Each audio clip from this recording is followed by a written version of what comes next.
Sveiki, brangūs profsąjungiečiai, gerbiami Ignalinos atominės elektrinės darbuotojai. Kaip ir žadėjom, grįžtam su paskutiniam naujienom dėl premijų išmokėjimo ir bazinių atlyginimų peržiūrėjimo, ko pavyko pasiekti su darbdaviu, įmonės valdyba. Tai būtent išplėsti premijuojamų sąrašą, pasipildė dar apie 150 darbuotojų, dėl to, kad pavyko susitarti, kad būtų įtraukti premijuojamų sąrašų darbuotojai, kurie gavo metinį įvertinimą C lygiu ir kurie nedalyvavo metinėme įvertinime, dėl to, kad dabar yra laikotarpyje ir dirba įmonė ne mažiau kaip 1 metus.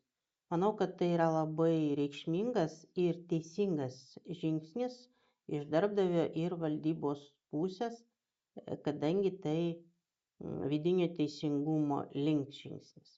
Tai taip pat aš manau ir gerai vertinam įmonės vadovo Lino Baužio įsitraukimo paskutiniam dienom ir tai aš manau irgi suveikia, tai yra vadovo motyvacija, profsąjungos motyvacija, kad būtų pasiektas sprendimas teisingumo link. Tikimės, kad ir kiti klausimai, jų yra nemažai, kalbant apie socialinį dialogą, taip pat pavyks išspręsti, turėdami bendros motyvacijos su įmonės vadovu. O balandis tai yra mėnuo, kuomet, kaip čia šalinami trūkumai, ieškoma geresnių sprendimų, kalbant apie bazinių atlyginimų peržiūrėjimą. Tai, kaip žinote, premijos bus mokamos balandžio mėnesį, bazinis atlyginimas tai gegužės mėnesį.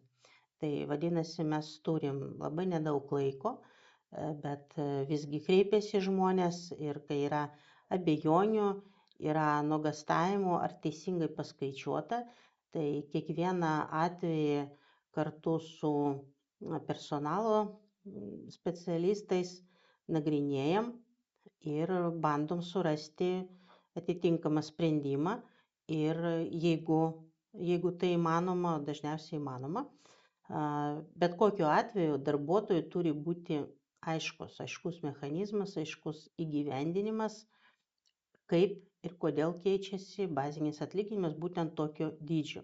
Taip pat primenu, kad mūsų profsąjunginiam tinklalapyje yra skaičiuoklė, pavyzdinė skaičiuoklė preliminari, kuomet kiekvienas darbuotojas gali paskaičiuoti, kokio dydžio bus jam išmokėta premija ir kokio dydžio bazinio atlyginimo peržiūrėjimas. Tai prašom, užeikit, kreipkitės, skambinkit.